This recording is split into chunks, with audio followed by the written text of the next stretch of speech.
Bonjour chers amis internautes de la chaîne BFTV, nous revoilà pour une nouvelle séance de mini-cours portant cette fois-ci sur la probabilité. C'est M. Diné Ndiaye, professeur de mathématiques au lycée Mbacké 2. Donc avant tout d'abord, j'aimerais passer un message de prévention contre cette maladie du Covid-19. Vous avez là, j'ai à la main droite le gel et à la main gauche, donc j'ai le masque. Donc il faudra vous laver les mains avec du gel quand vous êtes dehors et mettre son masque quand on est en public. Donc ce sont les deux moyens de se protéger contre cette maladie. Et se protéger, c'est protéger sa famille. Donc, notre thème d'aujourd'hui porte sur la probabilité, mais on va faire une première partie qui va porter sur le dénombrement. Dans le mot dénombrement, il y a la présence du mot nombre. Donc dénombrement, c'est dénombrer. Et maintenant, on va revenir sur les propriétés de la théorie des ensembles, parce que le dénombrement, ce n'est rien d'autre qu'une application de toutes les théories des ensembles sur des situations pratiques.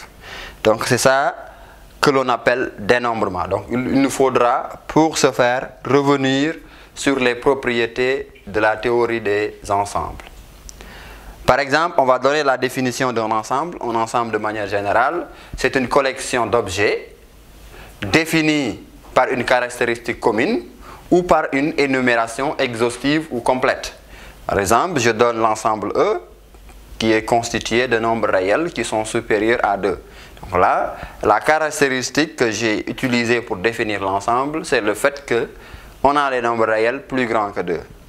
Ou, je peux donner un autre exemple où je donne l'ensemble en énumérant exhaustivement les éléments qui se trouvent dans l'ensemble, ce qu'on appelle une énumération complète des éléments de l'ensemble. Et chaque maintenant élément, on dit que chaque objet de l'ensemble est appelé un élément de l'ensemble. Maintenant, un ensemble est défini s'il est constitué d'un nombre fini d'éléments qui est appelé le cardinal de l'ensemble. Par exemple, on se donne ici soit E un ensemble fini de cardinal n. Ça veut dire que E contient n éléments. Et maintenant, quand on dit que A est inclus dans E, ça veut dire que tous les éléments de A sont aussi des éléments de E. Tous les éléments de A sont des éléments de E. On écrit que A est inclus dans E. A inclus dans E veut dire aussi que A est une partie de A est une partie de E. On dit que A est un sous-ensemble de E ou bien que A est une partie de E. On note ça comme ça. P de E, c'est l'ensemble des sous-ensembles de E. L'ensemble des parties de E, on appelle ça, on note ça P de E. Et maintenant, si on a deux sous-ensembles de E, ça veut dire deux parties de E. L'intersection, qui est une opération entre deux ensembles, A inter B, c'est aussi un sous-ensemble de E, qui est défini par quoi? Quand on dit que X appartient à A inter B, ça veut dire que X est dans A et X est dans B. C'est-à-dire quoi? C'est l'ensemble des éléments qui sont en même temps dans A et dans B.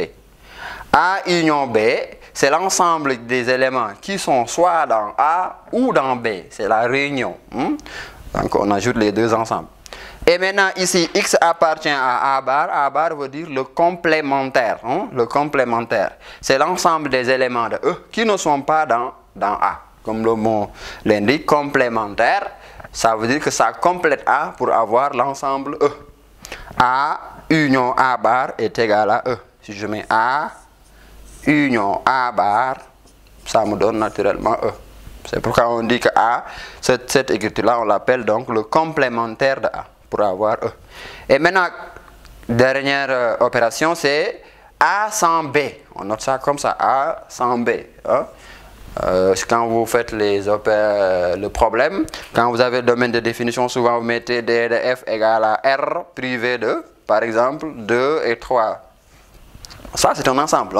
C'est R privé de l'ensemble de 3. C'est R sans l'ensemble de 3. C'est comme ça qu'on note. C'est l'ensemble des éléments qui sont dans A et qui ne sont pas dans B. L'ensemble des éléments dans A qui ne sont pas dans B. A sans B. Donc là, A sans B, c'est égal à A inter B bar. L'ensemble des éléments qui sont dans A et qui ne sont pas dans B. Et maintenant, on a une petite schématisation ici. L'ensemble B, là c'est l'ensemble A. Hein? C'est ça la réunion A union B, c'est ça. C'est tous les éléments qui sont dans A ou qui sont dans B. C'est la somme des deux en réalité. Hein? Et maintenant ça c'est l'intersection. C'est les éléments qui sont en même temps dans A et dans B. Et ça, si je vous l'écris là, cette partie-là, je peux l'appeler que c'est B sans A. Et cette partie-là, c'est le A sans B. Donc c'est ça. Une petite schématisation qui permet de comprendre un peu la théorie sur les ensembles comme ça. Et on a aussi A union B. Le complémentaire de A union B, c'est A bar inter B bar. Donc il y a fait union ici qui devient l'intersection. Et l'intersection devient l'union avec donc ça. Et on a aussi la distributivité de l'intersection par rapport à la réunion et la distributivité de l'union par rapport à l'intersection. Hein? A inter B union B, c'est A inter B union A inter C. Même chose donc A union B inter C, c'est A union B inter A union C. Et on a aussi les propriétés sur les cardinaux. Donc cardinal de A union B, c'est égal cardinal de A plus cardinal de B moins cardinal de A inter B. Avec cette schématisation-là, il est facile de comprendre cette propriété-là. Parce que l'ensemble des éléments qui se trouvent dans A union B, donc si je prends l'ensemble des éléments qui sont dans A et l'ensemble des éléments qui sont dans B, j'ai compté deux fois plus cardinal de B moins cardinal de A inter B parce que je l'ai pris deux fois dans les deux. Donc il faudra que je le retranche. Et aussi cardinal de A bar, c'est égal à cardinal de E moins cardinal de A. Les éléments qui sont dans A bar, ils ne sont pas dans A. Donc pour avoir l'ensemble des éléments qui sont dans A bar, on fait cardinal de E moins cardinal de A. Et cardinal de A sans B, c'est cardinal de A moins cardinal de A inter B. Cardinal de B sans A, c'est cardinal de B moins cardinal de A inter B. Et aussi cardinal de l'ensemble des sous-ensembles de E. Cardinal de l'ensemble des parties de E. C'est 2 à la puissance cardinal de E. Donc ici, ça va donner 2 à la puissance n. Donc là, c'est des propriétés qui vous est un peu familières, mais c'est nécessaire de les repréciser quand on veut vraiment réussir les exercices de dénombrement. Donc ici, on va revenir sur l'application, comme on l'a dit, de la théorie des ensembles sur des situations pratiques. On va d'abord définir ce que c'est qu'une paire-liste de E. Une paire-liste de E, c'est E est un ensemble fini de cardinal n supérieur ou égal à 2. P, un nombre entier naturel non nul. Une paire-liste de E est une liste de P éléments de E, distinctes ou identiques. C'est juste qu'on va prendre la liste est constituée de P éléments de E. C'est ce qu'on appelle une paire-liste de E. Et la propriété, c'est que le nombre de paire-listes de E, est donné par n à la puissance P, où n représente le cardinal de E, donc P représente la longueur de la liste. On se donne un petit exemple. E, qui est comme ensemble 1, 2, 3, 4, il y a 4 éléments. Donc ici, cardinal de E égale à 4. Je donne quelques exemples de listes. A1, 2 est une 3 liste parce que c'est une liste constituée de 3 éléments. A2, 1, 1, A est une 6 liste parce que c'est une liste constituée de 6 éléments. Ici, j'ai fait exprès de donner un exemple où on répète des éléments. A sont répétés, E, 1 sont répétés. Pour vous dire que on peut répéter des éléments dans une paire liste. Et on peut remarquer que le P peut dépasser le cardinal. Parce que c'est une liste comme on peut répéter les éléments. Je peux mettre même une 1000 liste de E. Même si E est constitué de 4 éléments. L'exemple le plus patent, c'est les numéros de téléphone. Si vous regardez les numéros de téléphone, c'est des paires listes. C'est des paires listes parce qu'on répète des chiffres. Et les chiffres sont finis. Il y a 0, 1, 2, 3 jusqu'à 9. Il n'y a que 10 chiffres. Donc, et on répète donc, il y a combien de possibilités de faire des numéros de téléphone? Donc ici, comme un numéro de téléphone, par exemple, je donne 107 744 0, 9, 10. Il y a donc 1, 2, 3, 4, 5, 6, 7. Il y a donc 7. Il y a combien de chiffres? Les nombres, il y a combien de chiffres? C'est 10. Donc c'est 10 à la puissance 7. Parce que les deux chiffres-là sont constants pour tout le monde. Et c'est pourquoi même, quand Orange a fini toutes les possibilités de faire des numéros téléphone, c'est pourquoi il est allé à un autre indicatif, 78. Parce qu'il avait fini les possibilités de 10 à la puissance 7. 10 à la puissance 7, c'est 10 millions. Donc en 2011, ils étaient déjà presque à 10 millions. C'est pourquoi ils ont donc repris 78. Et vous pouvez voir deux personnes qui ont les mêmes numéros et dont la différence c'est juste les indicatifs. Les 77 là, c'est 78. Donc c'est ça une petite application des playlists. Ou bien quand vous achetez donc une carte crédit, cette suite de nombres là, c'est juste des 14 listes. Les 14 listes de cet ensemble-là, constitué de chiffres. Chaque nombre est donc une liste de cet élément-là, dont la longueur maintenant peut varier. C'est ça. Et maintenant, ici donc, la remarque qu'on peut faire ici, c'est qu'il y a l'ordre. L'ordre est important. Dans une liste, l'ordre est important. En deuxième position, il y a la possibilité de répétition. Voici les deux éléments qui caractérisent une P-liste. Il y a l'ordre et il y a répétition. Dans une liste, toujours, il y a un ordre. Maintenant, on va voir la différence entre arrangement et P-liste. On dit, même chose. Hein? Ici, P, il est compris entre 1 et N. Ça veut dire que P ne peut pas dépasser N. Ici, on a libéré P. P peut même dépasser N. Parce qu'on a vu ici 6 listes, alors que E est de cardinal 4. Mais pour un arrangement, le P ne peut jamais dépasser N. Et d'après la définition, on peut bien comprendre pourquoi.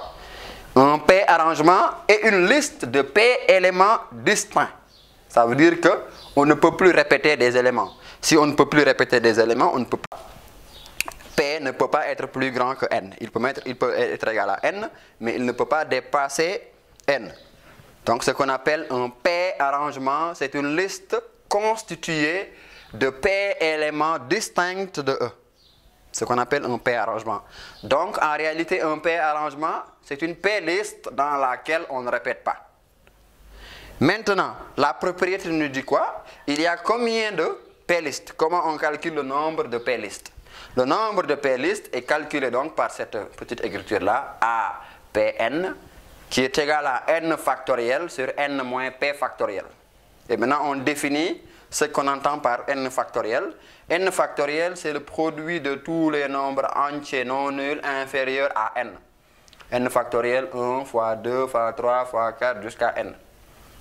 Si le N est différent de 0. Et on donne maintenant, qu'est-ce qu'on entend par 0 factoriel? 0 factoriel égale à 1 et 1 factoriel égale à 1. Par convention, donc, on retient que 0 factoriel égale à 1 et que 1 factoriel égale à 1. Mais pour un nombre réel N différent de 0 et de 1, on calcule N factoriel en faisant cette formule-là. Donc 5 factoriel va être égal à 5 fois 4 fois 3 fois 2. C'est comme ça. 6 factoriel, 6 fois 5 fois 4 fois 3 fois 2 fois 1. Donc c'est ça. Merci. Donc ici, nous avons montré que nous avons défini ce que c'est qu'un arrangement. Un P arrangement, c'est une liste de P éléments distincts de E. Donc un arrangement est caractérisé par l'ordre et l'absence de répétition. Il n'y a pas de répétition. Maintenant ici, on va définir ce que c'est qu'une permutation. Soit un ensemble fini de cardinal N, une permutation de E et une liste constituée des P éléments de E. C'est une liste de longueur N constituée des N éléments de E. Donc dans laquelle il n'y a pas de répétition et on a la présence de tous les éléments de E. En réalité, une permutation de E et un N arrangement de E. C'est quand le P égale à N. Exemple, quand je donne E égale à, par exemple, 1, 2, 3, les nombres 123, 312, 213, 321, etc. sont des permutations de E. Parce que ils sont constitués des 3 éléments de E. C'est une liste. Chaque nombre est une liste constituée de 3 éléments de E. Et on sait que dans un nombre, si on change la position, le nombre change. Donc l'ordre est important. Et vous voyez que dans ces nombres-là, il n'y a aucune répétition de chiffres. Donc là. Et le nombre de, si je voulais savoir le nombre de permutations possibles de E, il me suffit de faire 3 factoriels. 3 factoriels, c'est quoi? C'est 3 fois 2 fois 1 qui me donne égal à 6.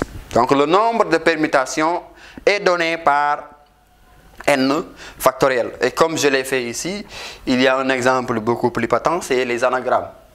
Par exemple, le mot astu et satu, on les appelle des anagrammes parce qu'ils s'écrivent avec les mêmes lettres. Et maintenant, si je voulais déterminer le nombre d'anagrammes que je peux former avec les lettres du mot astu, il me suffira de décompter le nombre de lettres dans astu, 1, 2, 3, 4, 5, et le nombre d'anagrammes possibles, c'est égal à 5 factoriel. Donc le nombre d'anagrammes possibles avec les lettres du mot astu, c'est 5 factoriel. Parce que là, astu est constitué de 5 lettres distinctes. Et si je voulais, par exemple, maman, il y a une différence dans ce cas-là pour maman. Astu est constitué de 5 lettres distinctes, je fais 5 factoriels, j'ai le nombre d'anagrammes possibles avec les lettres du mot astu. Mais maman est constitué de 1, 2, 3, 4, 5 lettres, mais il y a des répétitions de lettres. A revient 2 fois, M revient 2 fois. Et pour ce faire, je mets 5 factoriels et je divise par le nombre de répétitions de chaque lettre. A se répète 2 fois, je mets divisé par 2 factoriels. M se répète 2 fois et je mets divisé par 2 factoriels. Et là, ça me donne donc 5 fois 4 fois 3 fois 2 divisé par 2 fois 2. Je simplifie les. Ça va me donner donc 5 fois 3 fois 2. 5 fois 3 c'est 15. 15 fois 2 ça me donne 30. Vous voyez, il y a une différence entre les deux parce qu'il y a là, il y a des lettres qui se répètent. Et de manière générale, quand vous avez une lettre, un nom, dans lequel il y a des lettres qui se répètent, et si on demande de calculer le nombre d'anagrammes possibles avec les lettres du mot, c'est toujours le nombre de lettres constituant le mot divisé par le factoriel de nombre de fois que chaque lettre se répète. C'est ça. On a fait donc pour les p-listes, p-arrangement, permutation. Donc on a défini ce que c'est qu'une p-liste. Dans les p-listes, il y a les arrangements. Dans les arrangements, il y a les permutations. Maintenant, on va définir ce que c'est qu'une combinaison. Soit E, un ensemble fini de cardinal égal à n. P, un nombre entier naturel qui est inférieur ou égal à n. Donc, il ne peut pas dépasser n. Une combinaison de P éléments de E, et un sous-ensemble de E est un sous-ensemble de E de cardinal P. C'est assez simple. Donc là, une combinaison de P éléments de E, ce qu'on appelle un sous-ensemble de cardinal P. Donc, dans les combinaisons, il n'y a pas ordre, il n'y a pas de répétition. L'ordre n'est pas important, il n'y a pas de répétition. Je donne un exemple. E, 1, 2, 3, 4. Je dis que par exemple, 1, 2, 2, 3, 4, 3 sont des deux combinaisons de E. Ça veut dire que c'est des sous-ensembles de E de cardinal 2, ce qu'on appelle des deux combinaisons, ou bien des combinaisons de deux éléments de E. Et maintenant, de manière générale, comment on calcule le nombre de P combinaisons de E? Le nombre de P combinaisons de E est donné par la formule CPN, comme ça. qui est égal à n factoriel sur p factoriel n moins p factoriel. Et ceci est égal à APN divisé par p factoriel. Donc là, parce que dans les combinaisons, il n'y a pas de répétition, c'est pourquoi on divise par p factoriel pour éliminer donc les répétitions qu'on avait, les positions qu'on avait tenues en compte avec le APN. Et on a quelques 0 c'est n égale à 1, 0, 1 n égale à 1, n égale à 1. Et vous avez aussi que C de n moins Pn, c'est toujours égal à Cpn. Bien. Donc, on va résumer ce qu'on a dit. Dans toutes les situations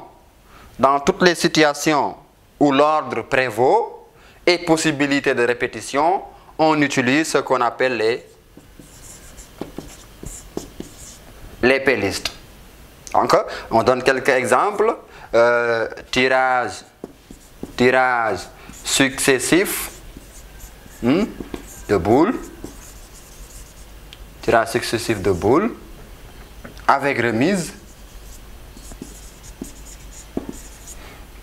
constitution de bureau avec cumul de postes, etc. Donc, dans toutes les situations où on peut répéter une position, où l'ordre prévaut, donc c'est les p-listes qu'on utilise. Donc, en exemple, tirage successif, quand on tire des boules distinctes, on tire et on remet, ce qu'on appelle tirage successif avec remise. Donc, on a la possibilité de retirer la même boule qu'on avait déjà tirée. Donc, l'ordre prévaut parce que c'est successif, et avec remise, donc, on peut répéter. Il y a donc les p-arrangements. Quand est-ce qu'on utilise les p-arrangements? Les p-arrangements, c'est quand est-ce que le tirage, par exemple, il y a l'ordre, mais sans possibilité de répétition. C'est les tirages successifs, mais sans remise. C'est-à-dire qu'on ne remet pas la boule déjà tirée. Si on ne remet pas la boule déjà tirée, on n'a aucune chance de la retirer. On ne la retire jamais. Donc, il n'y a pas de répétition. Et aussi, dans les cas où vous avez constitution de bureau sans cumul de postes. Bureau sans cumul de postes. Donc, on a bien listé les postes. Hein? On a dit président, secrétaire, et pour vous dire que donc, on peut être dans le bureau, mais avoir des positions différentes. Quand on est dans le bureau et qu'on est président, ce n'est pas la même chose que si on est dans le bureau et qu'on est, par exemple, secrétaire administratif. Donc, la position dans le bureau est importante. On saura le jour où on va faire un discours. Quand on fait un discours, ce n'est pas le secrétaire qui prend la parole, c'est le président. Donc, pour vous dire que l'ordre est important. Donc, dans toutes les situations où l'ordre prévaut et pour non-possibilité de répétition, on utilise les arrangements. L'exemple le plus patent, c'est les courses en athlétisme. En athlétisme, on ne peut pas être premier et deuxième en même temps. C'est impossible. Usain Bolt, il est l'homme le plus rapide du monde, mais il ne peut pas être premier et deuxième en même temps. Donc, s'il est premier, il y a un autre qui est deuxième. Donc là, c'est des situations où on utilise les p-arrangements. Permutation, on l'a dit, permutation, c'est quand le p là est égal à n. C'est quand on utilise tout, quand tout l'ensemble E est épuisé. Donc, c'est comme ça qu'on utilise les permutations. Les p-combinaisons, c'est quand il n'y a pas d'ordre. Si la situation n'impose pas l'ordre, c'est les combinaisons qu'on utilise. Et donc, là, c'est les tirages successifs. Tirage simultané. Simultané. En Wolof, on dit ça sëq. Là, tirage successif, c'est sep. Il y a ordre. On peut dire qu'on a pris ça en premier lieu, on a pris ça en deuxième lieu, il y a l'ordre. Mais quand on fait un tirage simultané, on ne peut pas différencier. On a pris tout le monde en même temps. Il n'y a pas d'ordre.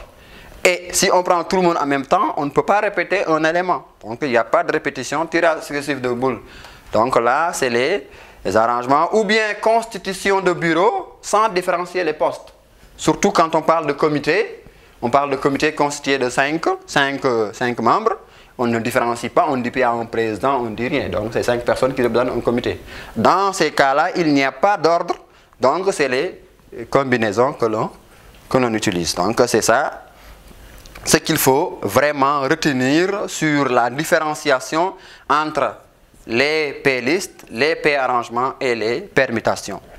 Et maintenant, pour les P-listes et les P-arrangements, il faut faire attention les cas où on doit tenir en compte des permutations. Comme je l'ai expliqué quand il s'agit des anagrammes, quand il y a des éléments qui se répètent, il faut vraiment tenir en compte en divisant par le factoriel du nombre de fois qui se répètent dans la liste. On propose ici un petit exemple d'application de ce qu'on a dit. Une urne contient 8 boules numérotées de 1 à 8. C'est juste pour montrer que les boules sont différenciées par leur nombre. Et dans 3 noires, 2 blanches et 3 rouges. Donc on a 8 boules distinctes. On tire successivement sans remise 3 boules de l'urne. Donc là, le terme il vient successivement sans remise. Donc ça nous édifie sur la méthode qu'on doit utiliser pour répondre à ces questions. Donc on sait qu'on doit utiliser les arrangements. Maintenant, première question, calculer le nombre de tirages possibles. Cette question-là, on la répond directement. On va noter ça par exemple cardinal de oméga. Donc ici, qu'est-ce qu'on a dit? Le nombre de tirages possibles. On tire combien de boules? On tire 3. Il y a combien de boules? Il y en a 8. Donc c'est A3 parmi 8. A3 parmi 8, c'est 8 factoriel sur 8 moins 3 égale à 5 factoriel. Donc ça te fera 8 fois 7 fois 6. Et ça qui nous donne donc le A3 parmi 8. Maintenant, deuxième question. Calculer le nombre de tirages unicolores. Unicolore, ça veut dire quoi? Le nombre de tirages constitué par une seule couleur. Donc ici, il y a 3 couleurs. Il y a les boules noires, il y a les boules blanches, il y a les boules rouges. Maintenant, on doit tirer 3 boules. Donc, comme c'est 3 boules, et on ne peut pas répéter. Donc, les blanches sont exclues. Elles ne peuvent pas être des boules blanches. Elles sont soit noires, elles sont soit rouges. Donc, si elles sont noires, ça veut dire que toutes les boules sont tirées parmi les boules qui sont noires ou parmi les boules qui sont rouges. A3 parmi 3, c'est 3 factoriel. Hein? 3 factoriel plus 3 factoriel. 3 factoriel, c'est 6. 6 plus 6 égale à 12. C'est ça, donc, le nombre de tirages unicolores que l'on peut avoir.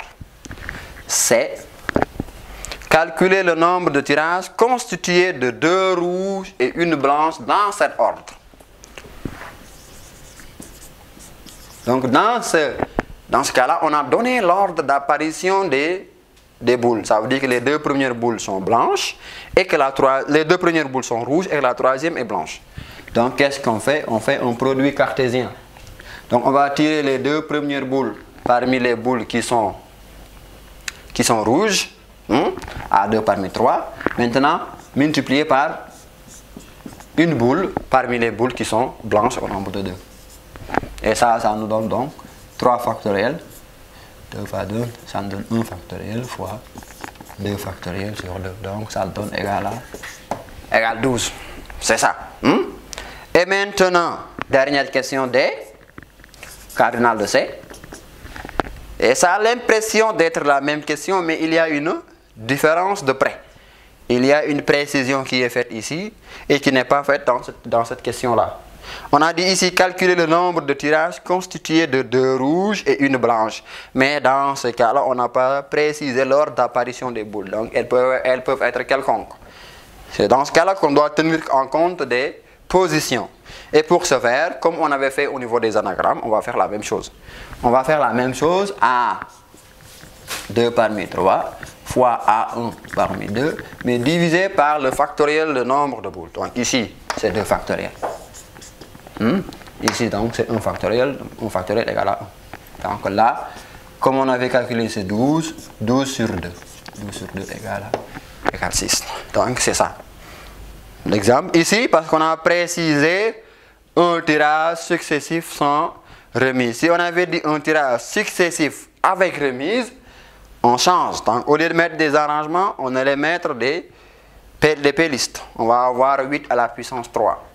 Et ici, on mettra donc 3 à la puissance 3 fois 3 à la puissance 3. Ici, on mettra 3 à la puissance 2 fois 2 à la puissance 1. Et ici, on mettra 3 à la puissance 2 fois 2 à la puissance 1 sur 2 factoriel. Donc, si maintenant, on avait dit un tirage simultané, dans ce cas-là, on mettra C3, 8. Ici, c'est C3, 3, plus... parce qu'il n'y a pas l'ordre dans un tirage simultané. Et je reviens ici par rapport au tirage successif avec remise. Ici, la possibilité d'avoir une blanche, elle aurait lieu pour un tirage successif avec remise. On ne va pas avoir, c'est 3 à la puissance 3, plus 3 à la puissance 3, plus 2 à la puissance 3. Parce que comme on tire et on remet, on peut avoir 3 blanches. Donc c'est ça la différence entre les techniques de dénombrer. Et je résume ce que j'ai fait cette fois-ci sur le dénombrement. Nous avons dit que le dénombrement, c'est une application des théories des ensembles. Donc il va falloir revoir dans les documents, vous relisez les propriétés des théories des ensembles. Et maintenant, une application des théories des ensembles sur des situations pratiques, ce qu'on appelle donc le dénombrement. On a vu quand est-ce qu'on utilise les p-listes dans toutes les situations où l'ordre prévaut avec une possibilité de répétition, c'est les p-listes directement. Toutes les situations où l'ordre prévaut sans répétition, arrangement. Toutes les situations où il n'y a pas l'ordre, c'est les combinaisons. Donc c'est ça ce que je voulais que vous compreniez aujourd'hui. Je vous remercie, à la prochaine fois.